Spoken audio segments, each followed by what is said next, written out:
8:19. Don Jaime, buenos días. Buen día, señor Martínez Pozo. Buen día al resto del equipo.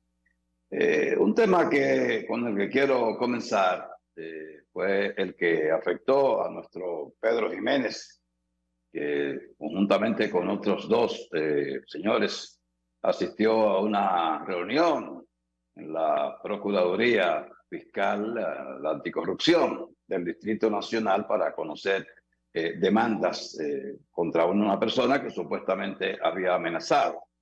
Bueno, yo solo conozco el caso de Pedro porque Pedro dijo cuáles fueron las amenazas y mediante qué vías se hicieron. La de los otros dos señores no la conozco.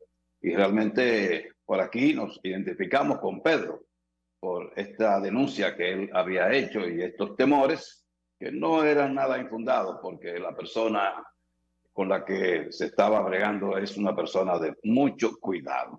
Y parece que las cosas salieron bien después de esa reunión con la distinguida dama Jenny Berenice. Pero hay algo que yo quiero señalar que no tiene que ver probablemente con este caso y que me gustaría que se escuchara bien. Pues yo creo que hablo lo suficientemente claro para no dejar nada a interpretación. En el país hay un abuso de la libertad de prensa, lo que se llama como libertad de prensa, que lo rige una ley.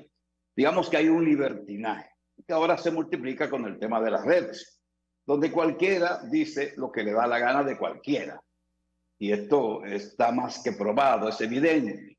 Y hay mucha gente que quiere presentar demandas y que a veces no la hace por temor o porque no quiere perder el tiempo en un tribunal, aunque hay casos de condenas que han establecido varios tribunales con demandas por difamación e injuria. Hay mucha gente que está hablando cosas sin tener pruebas, funcionarios especialmente que son los favoritos para la crítica de quienes hacen uso de medios digitales para ejercer sus funciones, a veces su trabajo, de lo que viven, y otras veces para ocupar parte de su tiempo. Y en esta situación el país no marcha bien, como en otras cosas, pero especialmente con el tema de la libertad de expresión está latente la situación. Y cuando se habla de modificar la ley, de actualizarla, de hacerla más severa, hay quienes inmediatamente dicen que eso sería un atentado contra la libertad de prensa, porque en el país nuestro solo se le dice al ciudadano de sus derechos, no de sus deberes. De manera que quiero hacer este señalamiento independientemente de quiénes son los demás, que yo no conozco muy bien, no sigo influencers ni nada de eso, esa chismografía de las redes no es parte de mi vida. Conozco a Pedro y más lo conozco en este programa, y además él su denuncia la hizo explícita, la presentó tal cual, y esperemos que esto quedara subsanado en ese encuentro.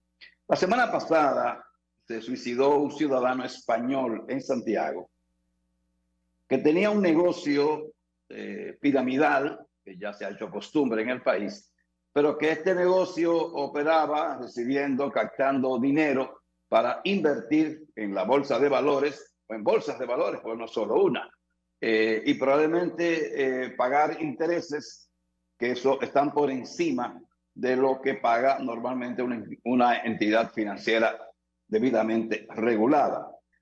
Según los decires, este señor había captado dinero por un monto de 30.6 millones de dólares.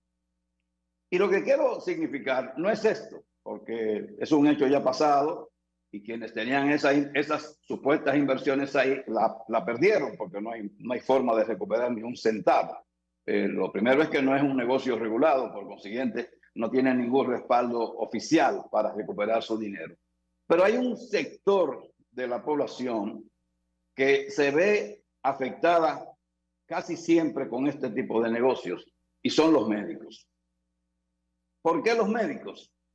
Uno se pregunta, ¿por qué los médicos invierten y ganan tanto dinero? Bueno, pues los médicos están ganando, una gran parte de los médicos están ganando mucho dinero con el tema de la salud, porque primero, si tienen nombre, pues lo que cobra la consulta, que cubre una ARS, no es más que un porcentaje mínimo.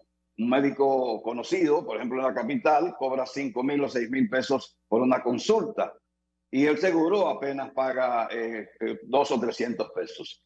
Y hay médicos que independientemente de consultas son cirujanos, hacen cirugías y cobran un dineral. Y a veces engañan a los pacientes también, porque los médicos no tienen ninguna supervisión para ejercer sus funciones que son tan delicadas, porque se trata de asuntos de vida. Entonces, la mayoría de los médicos solo le pagan al fisco, solo están inscritos en la Dirección General de Impuestos Internos con el dinero que les paga las ARS, pero no con lo que reciben en efectivo.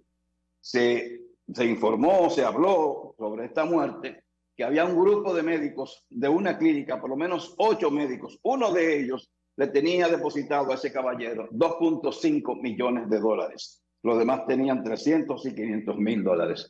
¿Por qué? Porque ese dinero lo tienen que acumular, guardarlo en su casa, no lo pueden depositar en un banco porque el banco no lo va a recibir, puesto que lo que presentan, lo que declaran ante impuestos internos es una cantidad ínfima de lo que reciben a diario.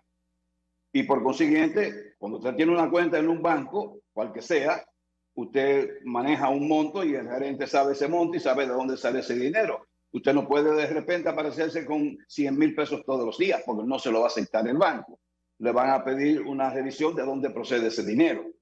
Y hay un grupo de médicos que quedaron ahí atrapados en esa vorágine de ese ciudadano español que estuvo incluso en la fiscalía ese mismo día porque uno de sus inversores estaba demandando que le devolvieran 700 mil pesos. Él pidió un momento para ir a su casa a buscar el dinero y lo que hizo fue que se lanzó de la 6ª planta de su apartamento, donde vivía con su esposa, su compañera y una criatura recién nacida. Él no tuvo nada más que hacer que suicidarse.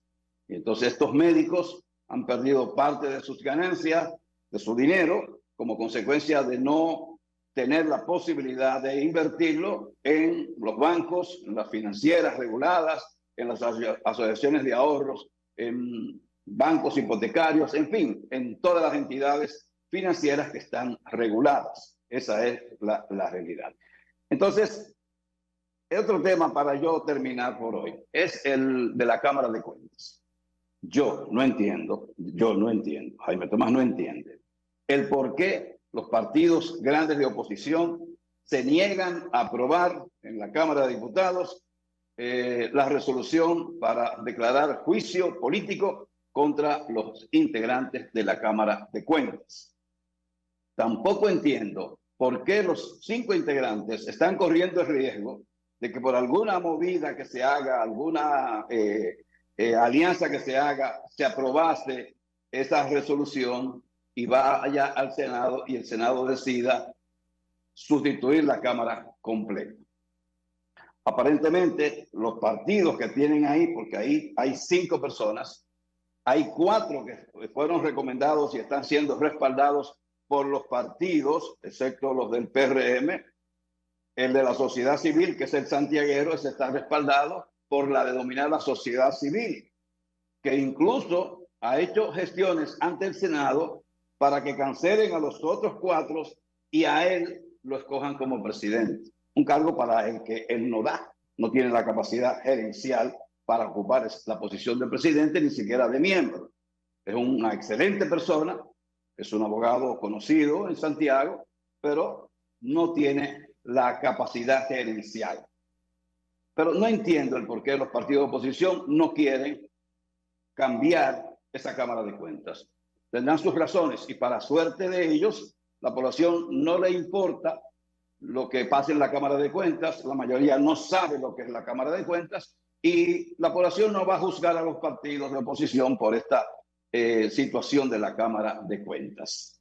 Entonces, la incapacidad gerencial, que es un problema en la administración pública, queda evidenciada con el suceso acontecido en el Ministerio de Agricultura, cuando un viceministro del área financiera, un hijo de él, debió ser sometido a la justicia para indagar sobre la transferencia inadecuada de 3.8 millones de pesos. ¿Por qué? Lo que hablaba doña Consuelo, asistida por el señor La Luz, sobre la inteligencia artificial sobre temas de tecnología. Como una persona que esté en el área financiera de un ministerio no sepa hacer una transferencia, que es hoy lo que prima, no sepa manejar una transferencia bancaria. Entonces, depositó su confianza en su hijo, entendiendo que ese hijo no iba a fallarle de la manera que lo ha hecho. Y el pobre hombre se auxilió en el hijo, que se confabuló con otro empleado del Ministerio de Agricultura para provocar esta situación en perjuicio del Estado en principio, pero a quien más afecta es a su padre, que se entiende que es un hombre serio. Esa es la situación. Si usted es gerente, usted tiene que estar actualizado en lo básico de la tecnología. Usted tiene que conocer algo de la tecnología. Usted tiene que aprender a hacer transferencias bancarias, que es la forma de pago de hoy día, que prevalece hasta en pequeños negocios, transferencias bancarias. Y eso cada día es mucho más fácil porque los bancos se están tecnificando a un nivel tal que resulta mucho más fácil. Esa es la situación que presento y lo dejo ahí. Buen día de mi parte. Don Jaime, dos temas que usted trató. El último, hacerle llegar un saludo, no sé si usted lo recibió, que le dejaron tanto la vicepresidenta de la Cámara de Cuentas como la secretaria, que estuvieron conversando con nosotros y le enviaron saludos. No dijeron nada malo de usted, porque sino que lo ven siempre muy bien maquillado. Usted saca su tiempo siempre para presentarse muy bien ante las cámaras. Es que la televisión es imagen, no olviden eso ustedes, varones, privando en hombres. Ella lo veía no se maquillan por estar privando en hombres. Ella lo veían con cierta envidia, porque dicen que no disponen mucho de esas posibilidades a pesar de ser damas. Entonces... Sí. Pero sí tienen tiempo para conspirar contra los dos varones en la Cámara. No, entonces, pero esos dos varones, yo creo que ellos mismos también, porque uno, ya todo el mundo reconoce que hay uno ahí que yo no sé cómo que se coló ahí, que lo coló Antonio Tavera, que no tiene las menores condiciones para estar ahí. Y el otro fue político y eso. Porque cuando usted incluso evalúa el nivel de las tres damas, mire, usted coge a dos caballeros, usted no se lo mete en los bolsillos a la inteligencia, a la capacidad de esas tres damas. Bien. Los dos que están ahí juntos, fundidos. Bien. Fundidos los dos. Usted los funde y usted no saca la capacidad de una de esas mujeres que están ahí. Así es. Entonces, eso en el caso de eso. Pero, don Jaime, lo de esta situación de esta pirámide. Entonces esa persona se quitó la vida. Le pido que por favor nos reitere esta parte ahí. Bien, este ciudadano le decía a sus clientes que él tenía $70 millones en Chipre, una isla que está lejísimo del país, y que ese dinero él no lo podía traer porque tenía algunos inconvenientes con bancos que no le hacían no le aceptaban hacer esa transferencia. Por una razón simple, si era verdad que lo tenía, el dinero no era bien habido, puesto que no podía depositarlo en un banco y no se podía hacer la transferencia.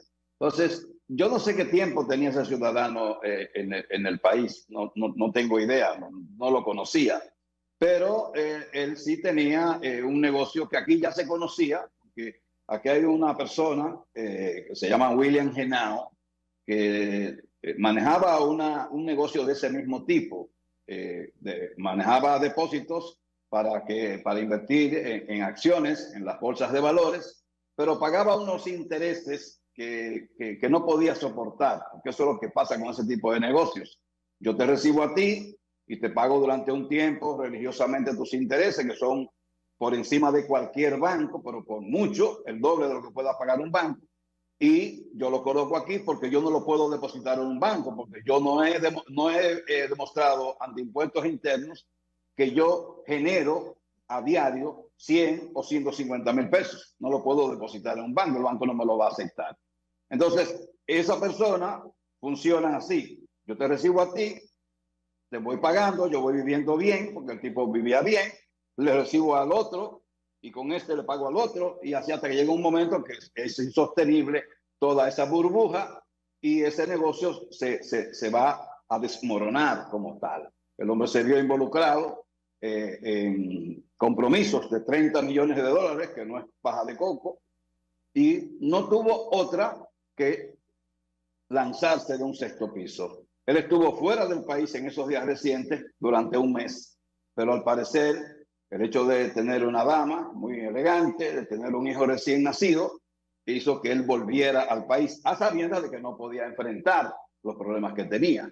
Y lo que se señala es, que no se ha publicado, es que cuando él llegó a su apartamento, que las cámaras registraron la forma en que entró dubitativo, sonámbulo, sin saber qué hacer. Cuando él sube a su apartamento, que está en el último piso de ese edificio, lo que hace es que saluda a su pareja, se quita un Rolex que tenía, se lo entrega a la pareja, le da un beso a la criatura de pocos meses y inmediatamente se lanzó por el balcón de su apartamento. De esa manera muere el hombre en el pavimento, en el estacionamiento de ese edificio.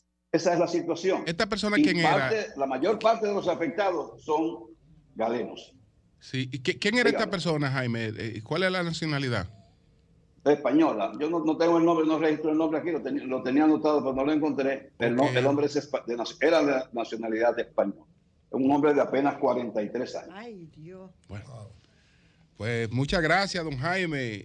Y su look, como siempre, impecable. Se ve más joven. Impecable. Un placer compartir con ustedes, aprendiendo con ustedes de todo. Gracias, don Buen día. Gracias. Se ve muy bonito. Un placer. Gracias. Se ve bonito. Cambio y fuera. Gracias.